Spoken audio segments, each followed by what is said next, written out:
We're going to go ahead and dive in. I know we have some, sneaking back from lunch, but we'll dive in. We're going to take our next break at 1:45. We got started a little late here, but we'll try to peace out around 1:45 and then wrap up our last session and get done with it.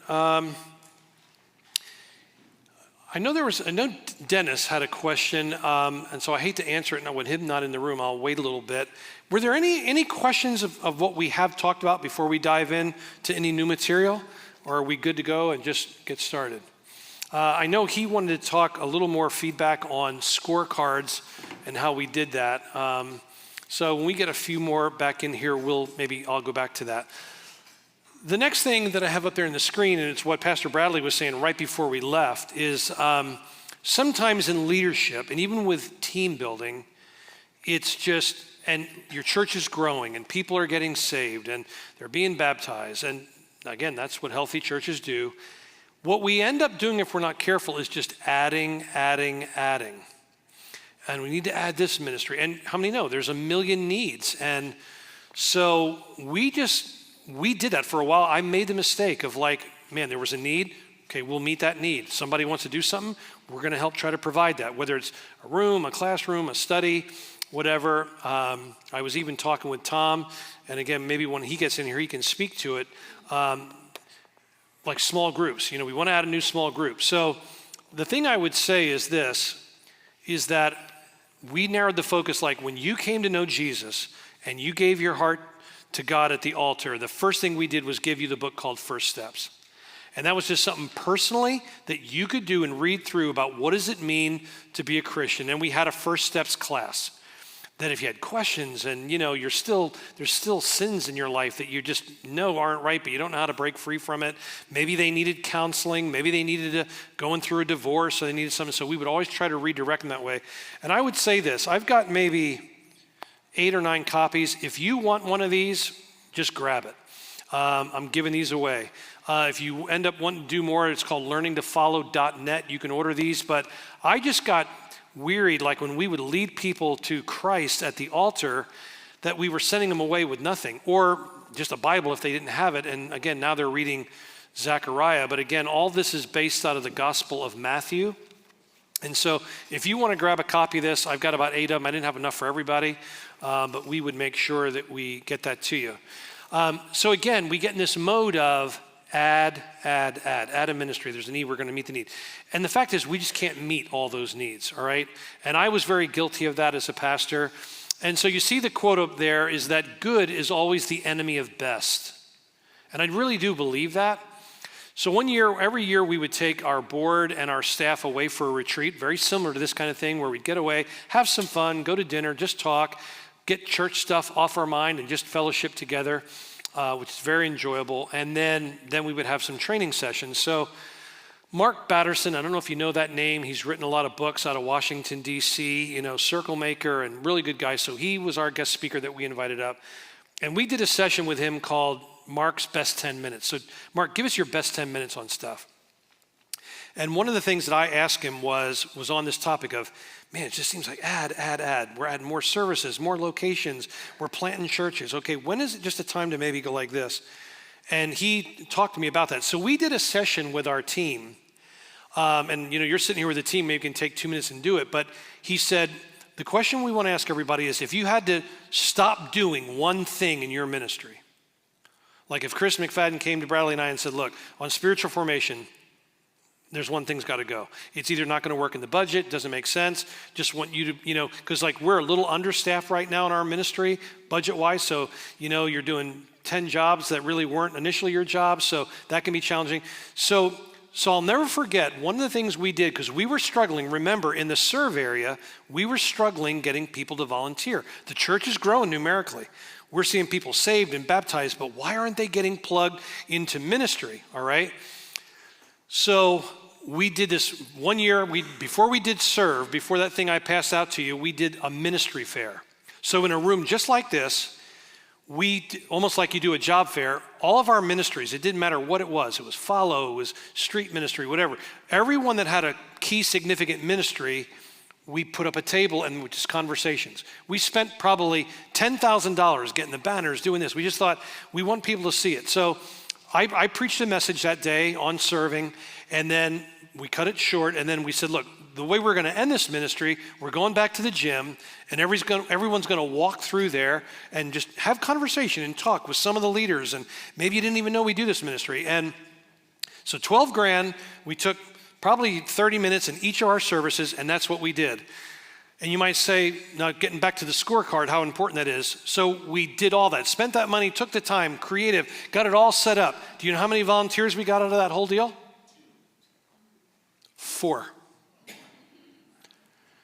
And I'm not the best at numbers. Math wasn't my top subject in school, but I know that didn't seem to make sense. All that money, all that time, all that creativity. No, not a good ROI at all. No return on investment. The next Sunday, just to prove my point, I got up and I just said, hey, I want you to know something. We have 4, that's where the top 5 came. I said, we have top 5 needs in this church. If you want to serve and have a heart for this, stop back and see me at the serve desk and we'll talk about it. You know how many people came back to the desk? 18. You think, how do you remember those numbers? Because 4 and 18, it costs nothing. 18 people show up. I spent $12,000 creativity, who knows how many hours, and 4 people said, yeah, I'd like to get involved. So I said to the ministry team at this Narrow the Focus, I said, if you could get rid of one area of ministry that we don't have to keep repeating, what would it be? And you know, you're a little insecure about doing that, because then when your leader asks you to do that, and I had them all write it down on a piece of paper.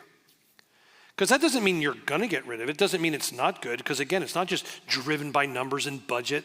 What's God's heart? What does God want? And the gal who led this ministry said, I think we should bag the ministry fair. And that was what she wrote on her card. But she's kind of an introvert, quiet, real sweet gal. She's like, and I said, okay, let's hear them. Oh, we have to read them? Yeah. That was the last year we ever did the ministry fair. But again, we just get add. And just because it's more, and just because it's bigger, and because we spent more money, doesn't mean it's going to be successful. We were talking right before the break, like, you know, the numbers and whatever, you know, again, it's engagement. It's getting people involved. It's not how many and not the numbers. It's, you know, that type of thing. So that's something I think we really need to work on. What did I do with I stuck it in there. No wonder. Yeah, sure, Bill. 2 points. Number 1, God doesn't call us to be successful. He calls us to be faithful. That's right. That's right. And number 2, if I told you that I'd get you a volunteer, that would be a dynamite volunteer, and it only cost you $3,000, and they're going to serve for the next 10 years, you'd consider that a bargain. That's right. Yep, that's right. And you're exactly right. That quote you gave, I mean, that is the exact quote. When we train our people to serve, under the serve purpose, we would talk about Mother Teresa. And Mother Teresa would bring these big-time business guys over, and they'd come see what she's doing there in India. I mean, among the squalor and the heartbroken, hugging lepers. And the one businessman said to her, he goes, Mother Teresa, he said, doesn't it bother you, though, with all the time and effort, you don't have more success? She said, God hasn't called me to success. He's called me to be faithful. And I thought, wow, powerful. So you are absolutely right. And again, sometimes that's why we add, is because we think that means we're more successful. Look how many programs we have. Look how many people are whatever. But it wasn't really producing the fruit. That was really the heart of Jesus. So another traditional mindset in building teams is it's almost like everybody happy. It's people pleasing. And I think if you ask most people, are you a people pleaser? Well, you know, my wife, for example, the gal I'm married to right now, we talked as we were doing premarital. She tends to be a pleaser, and so she wants to make sure everyone's happy. But again, that can be a really dangerous thing, certainly in a marriage, because then whatever. But so we talk about that. You're never going to keep everybody happy. No matter what you do, you're not going to please everybody. And in ministry, I got a little bit into that. So I'm 26 years old. Church started growing. We were having some, gospel success. People were being baptized. And I really wanted to get to know people and know their names. And when someone would leave our church, it would always bother me. It would just, and maybe they didn't even tell me. They just stopped coming. So I would reach out. Hey, we've missed you. Is everything okay? You guys sick? Well, we're on vacation. Well, I didn't say anything. Well, 9 weeks off. Where do you work? But we would talk, and I would be heartbroken because again, you're a shepherd. You want to love the sheep and love the people and whatever. And one day I was having my devotions in Jeremiah 31. I'm just reading through Jeremiah. My life verse that I love is Jeremiah 17, be a tree. I never wanted to be a mover and shaker. I just want to be a tree. I want my roots to go down deep. That's what I want to do. And I want to bear fruit in every season. But I was reading through Jeremiah and it says this, I will satiate the soul of the priest and the people will be satisfied with my goodness. Because sometimes what we're trying to do as the church grows and we lead and we're building teams, we're trying to please people and make them enjoy it. And we want to be encouraging. And we believe in you. And hey, here are your spiritual gifts. And how can you serve? And no matter how hard we try in a program, no matter how much Bradley loves the students or Rachel, you love those gals and you're helping their kids. It doesn't matter. There are times they're going to get disgruntled. They're going to go AMA. I'm learning all these new acrostics at Teen Challenge. I finally got AMA down. Against medical advice. I'm peacing out. I'm out of here. No matter what we do, we can't keep everybody happy. We can't please everybody. So as leaders building a team, how do we lead change? Because many people like change, you know when they don't like it? When it hits their area. We're kind of the same way. I like stuff, but don't change what I enjoy. Don't change what really works for me. And then that's when people get, messed up. And so that's why, again, we need values. So what we ended up doing, the first time we did, and it's all up there on the screen, the first time we did our core values, we never had core values. Our mission at that time was that everyone would be a fully devoted follower of Christ. That was our mission. We want you to be fully devoted, okay? And so what we did, the way we did it, I read a book by Aubrey Malphurs, and he does a thing in there called Core Values Audit. So here's what I did. I gave everybody a Post-it note, and they could take 5 of these Post-it notes and they could write a value on it that they thought may be a good value for our church. So at that time, I think we had maybe 25 staff. So that's a lot of Post-it notes. And we put them all up there. Now, and I said, other than the Bible, you can't say evangelism and prayer and all that because those are our purposes. That's what we're doing. But what do we value? All right? These were the ones that came up. The ones that came up were, we value the Bible. We value spiritual growth. We value relationships, relevance, family, and excellence. Now, so we took all those Post-it notes and then we started gathering them here's one for family. Here's another one. All the core value ones that I had read from some of these churches, big churches, none of them had family. And I thought, wow, that's cool. God's laying on our heart that we're not just here for numbers and how many people hear the sermon, but what about kids and students and kids in the nursery? We're here for family. So initially, our first core value audit, we had 12 core values. It made a beautiful calendar. I almost brought it to show it to you. We had January's the Bible and February's relationships. Remember Valentine's? We had perfect little calendar. So we had 12 values, all right? Because I think we had 11 and one that got closer said, let's make a calendar. So people every month would see their, right? Add.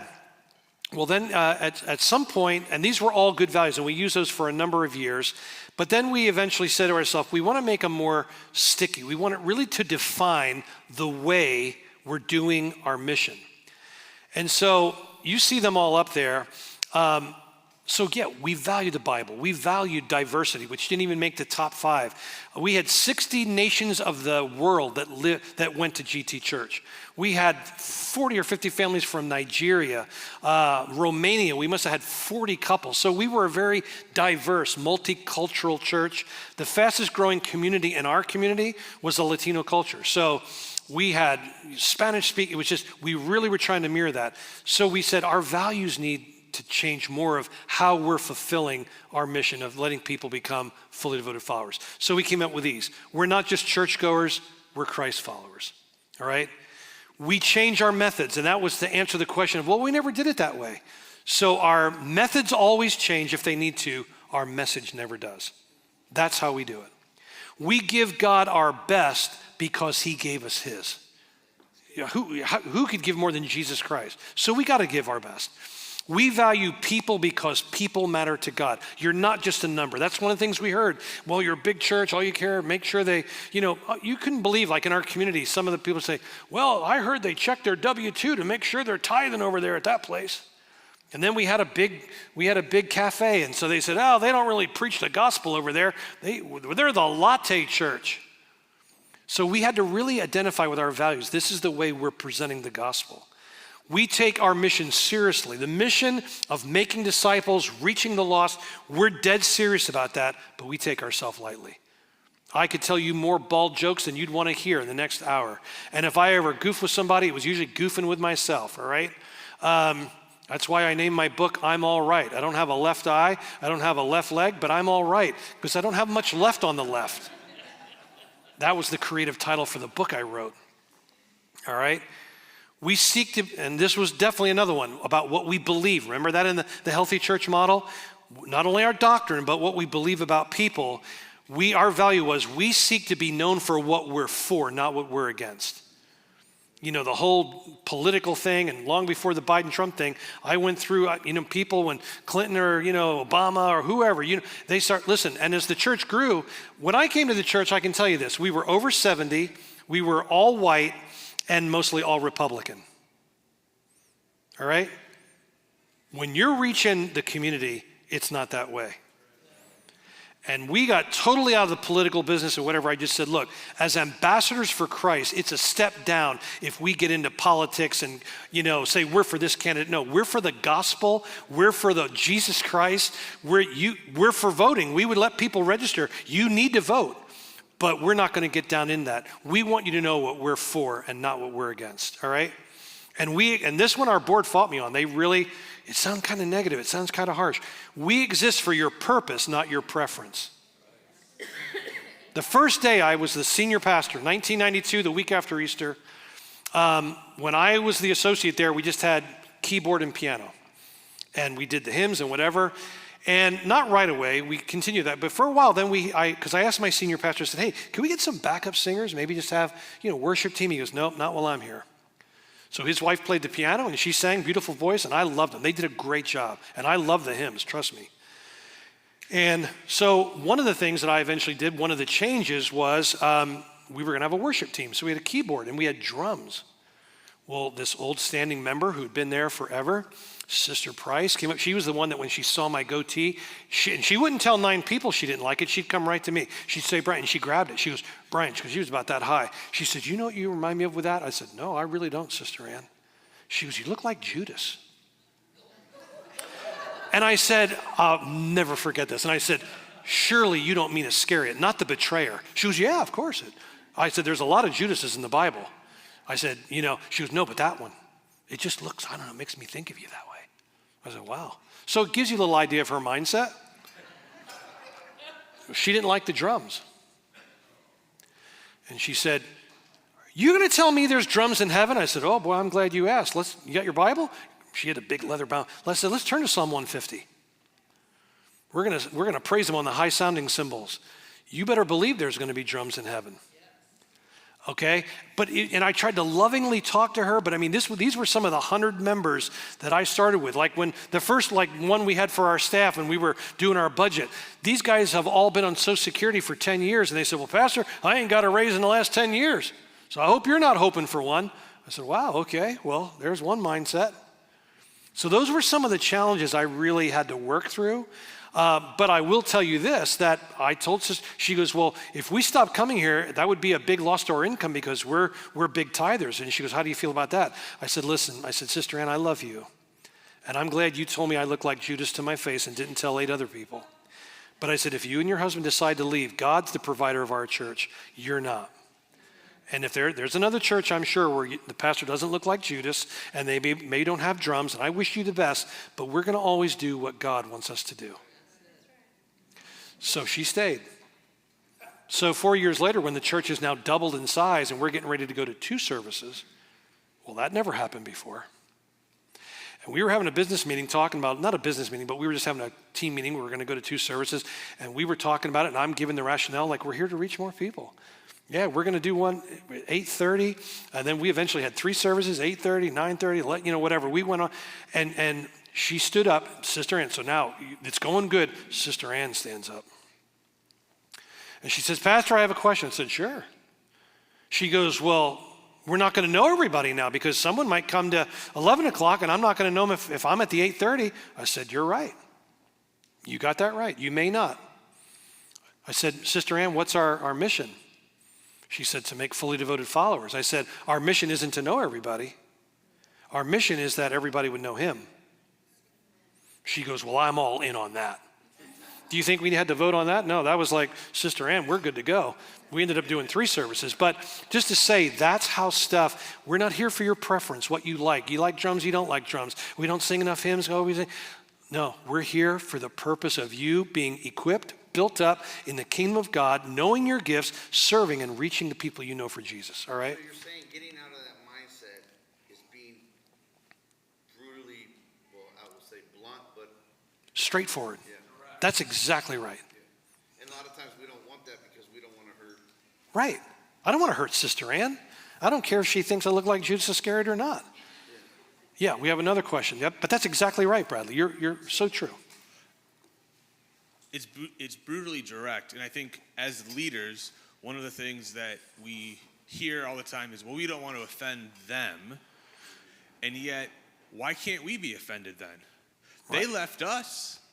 We didn't tell them to leave. We didn't push them out. They willingly left, and yet we are still holding on to that they're a member here. It's been 10, 15, whatever amount of time. They haven't been here at all. They're not a member here anymore, and hopefully they have found a new community to be a part of. It's okay to let go. And as the leader, we have to be honest and direct like that. I was a prison chaplain for many years, and the inmates would constantly use this whole line, you're the chaplain, you're supposed to care. And I would look at them, and I would chuckle a little bit louder than you just did, Dale, and go, you're right, I am the chaplain. And because I care, I'm telling you, you're being stupid. Stop. Yeah, good for you. Now, ironically, in prison, talking to a murderer, I could get away with that a lot easier. Right. And not fear for a lot of different things than I can to tell a 95-year-old lady who has asked the same question or made the same comment in a Bible study that's clearly fear-driven and fear-based. I can't directly say, come on, ma'am, you're being stupid, stop. Right. But you know the one thing you can do, and here's what I use, that's such a good thought. I preached a series one time called The Stupid Things We Do. And so one of the things that stands out in my mind is the stupid stuff that we say. And it's well-meaning. I mean, the goatee thing, yeah, that's just stupid and she shouldn't say that, right? I talked about prejudice in our church and the different things we say that are so prejudicial. But the one thing, for example, like at a funeral, and someone a young wife, 40 years old, her husband just dies. And like I said, I didn't really understand it till I went through it. Like we do say, like when you walk up and there's a long line of viewing and you walk up and say, well, how are you doing? I said, honestly, and it wasn't toward anybody, but I said, that's stupid. Because she's 40 years old, she's got 2 kids, and her husband just died. How do you think she's doing? Now, we don't know what else to say, so we say something stupid. So I think you're right. I didn't go right at Sister Ann, but I tried to in a nice way. When she threatened me that they were going to leave and we were going to lose her tithe, I said, hey, I wish you the best. And you don't know how many people at our church, when we were running 500, left because they didn't like it. It's kind of close to the throne mentality, because I'm going to give you something here in a few minutes, a handout of things that get you stuck at a certain barrier. 0 to 200, the pastor is the key person in that size church. But between 200 and 500 and 400, there's all the things that kind of break it. But we can, in a nice way, be direct with people. And again, just trust God. Because if we're in fear that someone's going to leave the church and grow, you're not going to make everybody happy.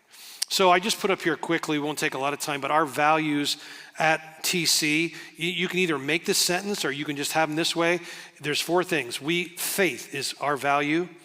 There are a lot of recovery centers in America and around the world, but Jesus Christ is the center of ours, all right?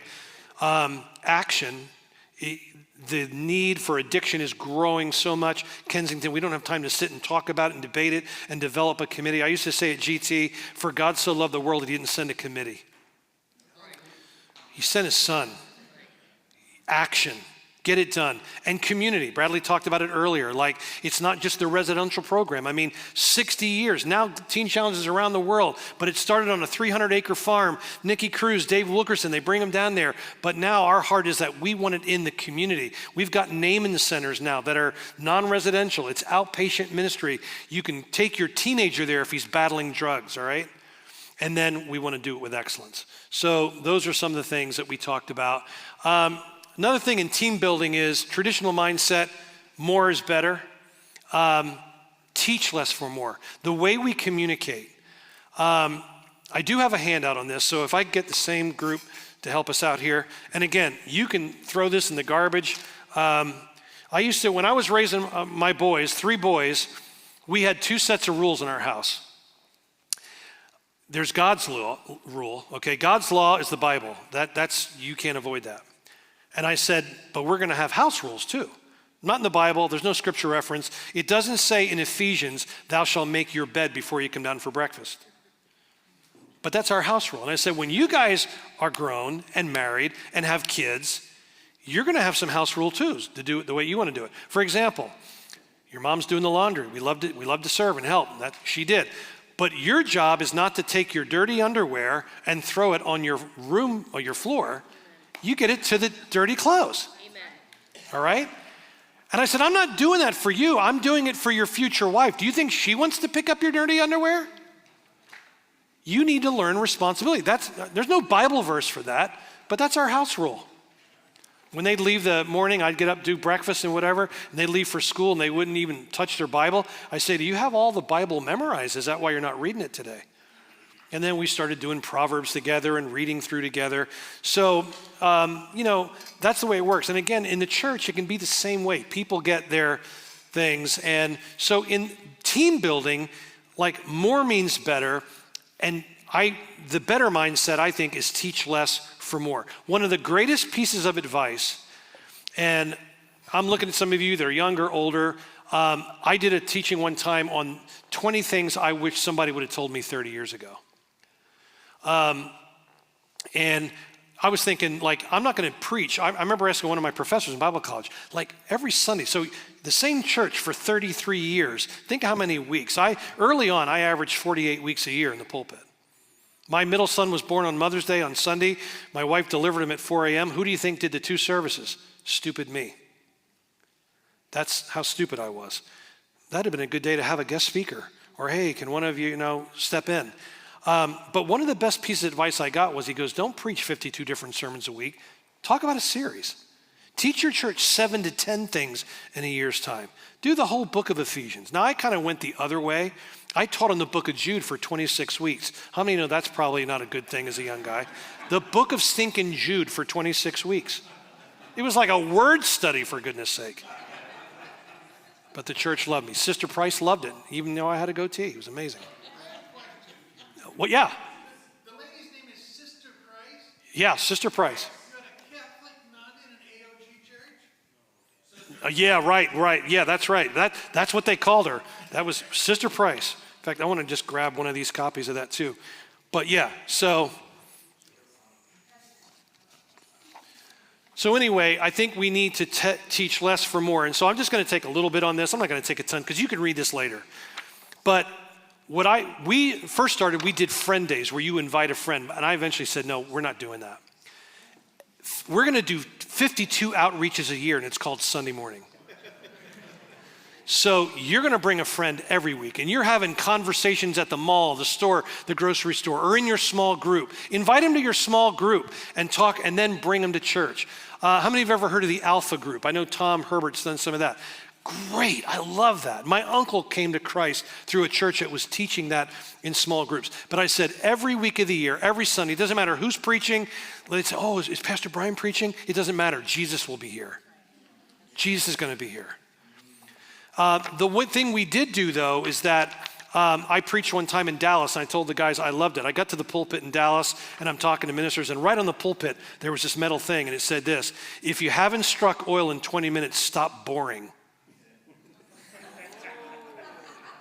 Although that's a good reminder for communicators. Preach for 5? 7, I wrapped things up, and we were good to go. No, but I think sometimes preparation I think sometimes there are lazy pastors who Saturday night are just kind of paging through the Bible and say, well, I'm going to really preach on this.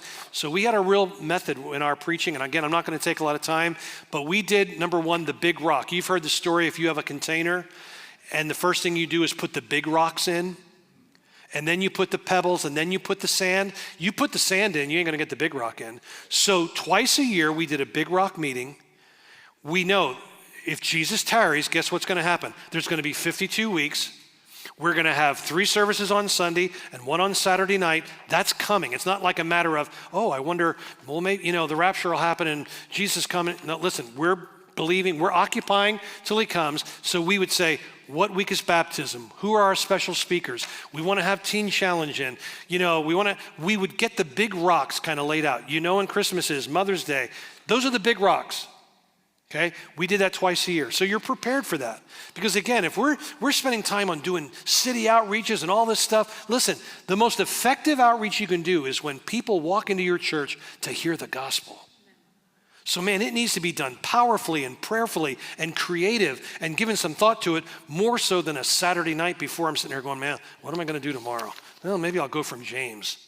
I was a big series preacher. It wasn't like Calvary Church where you went through the Bible, Genesis, but we did books and we do themes and we do the theme in Matthew. Like when we did the Follow series, we did the 7 attributes and we just did a teaching on Matthew, all right? And so then every week we had the big idea or the bottom line meeting. So it was the big idea. We would say, what's the big idea of Ephesians chapter 2? And we talk about it. And then maybe we prepare ahead and say, we have a testimony of someone, man, their life has been totally changed. They got led to Christ in a small group. We want the whole church to hear that. If I'm thinking Saturday night what I'm preaching on, we don't have time to prepare for that. So I would preach the message, but then we would have done this video. So I was always working, 3 to 4 weeks ahead. I remember, I can't keep thinking of his name, Saddleback. Who is he? Rick Warren. We had a small meeting with Rick, about 30 guys, and he said this. He said one of the things he said is, I didn't do microwave sermons. I looked at it more as a crock pot. So I would keep files of ideas, thoughts, scripture, and think, okay, what does the church need to hear? What is God saying to us right now, right? We would do that at the big idea meeting. Then the big deal meeting was the week after. What went wrong? What went right? What could we have done better? And it was always a positive thing. It wasn't a negative. But you know what? As you grow, one of our values was excellence. We want to be excellent in presenting the gospel. So we would do the big deal meeting where we'd say, man, let's not do that anymore. And then finally, the last thing, right before the service started, all of our teams would huddle. So if you were in Serve, if you work in preschool, student ministries, it didn't matter. We would always have huddles. I'm a big sports guy, so it was always geared to sports. And we would huddle. And so about 20 minutes, we'd have open prayer for the entire church, which we'd all go to, at least the key leaders. And then we'd break into our team huddles, and we'd have time of prayer and say, God, all this preparation. We've been praying over Mother's Day for 20 weeks. We knew this day was coming. God, when mothers come today, or that unsaved son comes with her mom because he made her a promise, God, would you touch his heart today? Because all the preparation planning means nothing if God doesn't show up. So that is the way we did our communicating and speaking to those kind of things, because I think those 52 weeks are a really big deal. Traditional mindset in team building is, the board controls the day-to-day of the church. Like I said, they're unfortunately, I think, in the body of Christ, I think there's a lot of deacon-possessed churches. I really do. And they're not in the day-to-day. So what does deacon mean? Diakonos means to go through the mud. So the key leaders like deacons, men and women that served on our board, they were godly. They served in student ministry. You couldn't be on the board if you didn't have another ministry you served on. We're not just here making these big decisions and reviewing the budget. No, you're working in the preschool, or you're in student ministries, or you're a part of our prayer team or our parking team. And so when we came, the board doesn't control the day-to-day. We need to have a biblical view of pastors, deacons, and elders. And I can tell you, at GT, we didn't have it first off. Like I said, every deacon we had on our board, they were all male, they were all white, and they were all in their 70s. And they hadn't had a raise in 10 years because they were all in Social Security. And I thought, boy, how are we going to just lead this situation? Because I love these men, and they were good men. I loved them. But in the Assemblies of God, we ordain women. And you guys do too. We do in Harvest Network too. I saw there's women being ordained, and I love that. That to me is biblical. And even though we believe that in that church, why were there no women serving on our board? Why are they not pastoring? I said, it's going to make us more beautiful if we've got women on our board. So I opened that up, and boy, some of the board rattled. Oh, I don't know.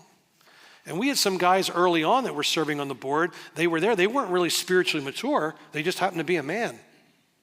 So we had to make that change. And then we introduced elders. So we had other credential holders. So like if you had a church and you have people that are serving in Harvest Network, we had 2 elders that weren't even in church every week. We had an evangelist on staff. He's all over the world. He's in Africa. He's doing youth camps in Kansas, but he was an elder in our church and he'd preach about 8 times a year. They were the guys that held me accountable. Am I living right? Am I praying? Is what we're doing biblical, or are we just trying to grow numbers? We didn't even look at the budget. They just were hardcore on that. And when I go back to the scorecard thing, one of the things we did with a highlight on every financial report we handed out, which we didn't do to the elders, we did it with our deacons. So they got a financial report. They wouldn't just see the general fund and what we gave to missions. It would be highlighted yellow. That's a little off right now. Our number of households in giving has dropped, so we just need to pray about that because people were coming but not engaging. They weren't participating. And people always come before they give. And the good thing was the first offering they ever made at our church was to missions. Do you think they care if we need money to keep the lights on or get the bathrooms clean? Not really. But when they find out we're going to Nairobi or to Ecuador, or we're doing something in the inner city of Reading, that's what a church, I'm going to get behind that. And we'd write them for years, I wrote a personal thank you to every first-time offering giver and said, thank you so much for your gift, and we pray that you'll do it more. Those little things that will make a touch. So their vision, the values, our purposes, structure, alignment, those are all important things. Sticky Teams book that I read one time, it says, culture eats strategy for breakfast every day. And that's the culture of your church, okay? So that's, I think, a big part of, because when we talk about building teams, it's not just the ushers and greeters. It's not your, first impression team. It's board members and people that have been there for 100 years and they don't like the way we're doing things now. So those are really important things. So another traditional mindset is, who are you listening to as a leader? Because there's a lot of people on your team. And you'd hear it. You'd either hear it secondhand or you'd hear it out in the lobby. Well, I don't like the way we're doing this. I can't believe you're either going to listen to the change analysts who analyze change, or you're going to listen to the change agents who are making the difference. So that guy sitting in the back row, I'm thinking, well, he's not going to like this or that. Do you think it really matters to me? Again, I can't make everybody happy. I'm not pleasing everybody. I'm here for their purpose. So if you're upset about what we're doing, well then, buddy, hey, there's a lot of great churches in Berks County. Knock yourself out. But we have to listen to those. Are we, for example, that second line there, are we focusing on who we're trying to reach, which is our purpose, or who we're trying to keep?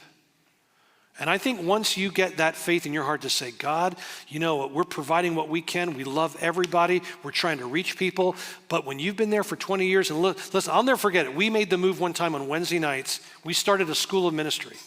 So there was a Bryan course that you could actually get credentials in a local church. For example, like you could have got them through Harvest Network, like you go through this training and teaching. So we started doing that on a Wednesday night.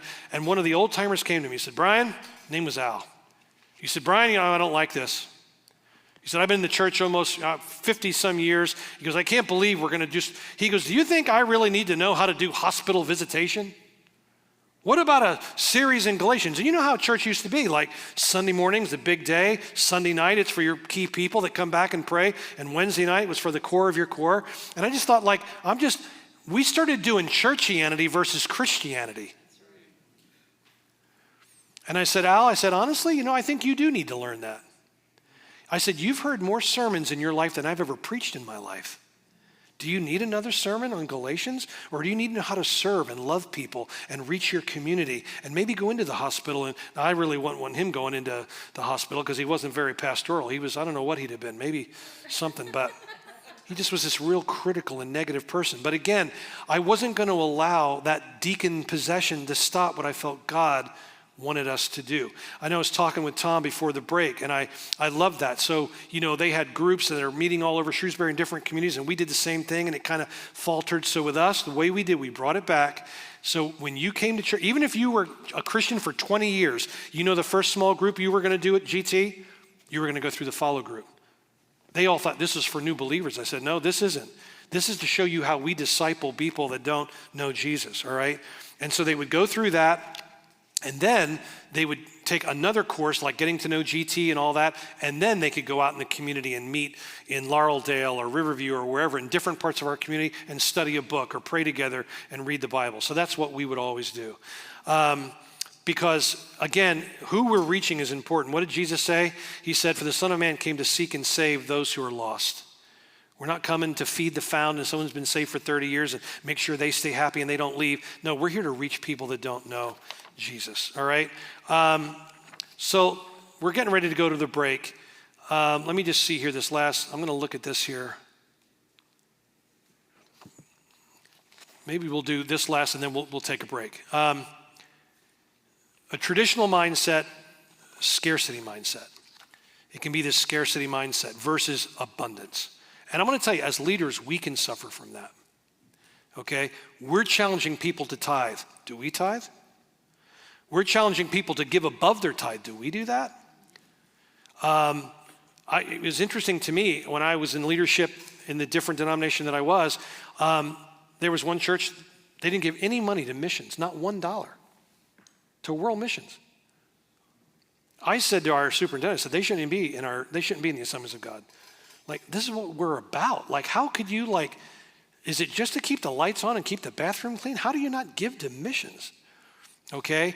And that scarcity mentality, and when we get that, that's what Pharaoh had. Israelites were outnumbering them, and so that's when they made them slaves, and they're gonna make them get their own hay and their brick to build whatever they're building for us. So scarcity mentality, and again, as a leader, we just have to have that abundance mentality, that God is with us, he's gonna provide. The first year I came to GT, and I'm not saying this for anything on myself, but it was one of my heart goals was we gave $32,000 to missions, a couple hundred people. And early on, that other piece I have that if you want it, I can give it to you. I said, God, I just had this vision as a young guy, 27 years old. I said, God, let there be a day when we give $1 million to missions. And you could call that ambitious and whatever, or carnal. I just thought, God, there's got to be. When you would see, when we did people in financial trouble, we realized at GT, when we did some of the teaching on budgeting and so forth, most of our people, even that had $100,000 jobs, were living paycheck to paycheck. It's amazing what little percentage of your church. We did probably $14 million in buildings, and it's amazing what percentage of your people tithe in a church. When we did a survey of it at GT, and we're a growing big church, I guarantee you there was never more than 30% of our people tithing. And what we began to talk to them about was there were consistent givers. Hey, I give $5 every week. Well, he's giving and he's consistent, but he's still robbing God. Okay? And so those are the things that you really need to lead and challenge and speak into, and God is very faithful.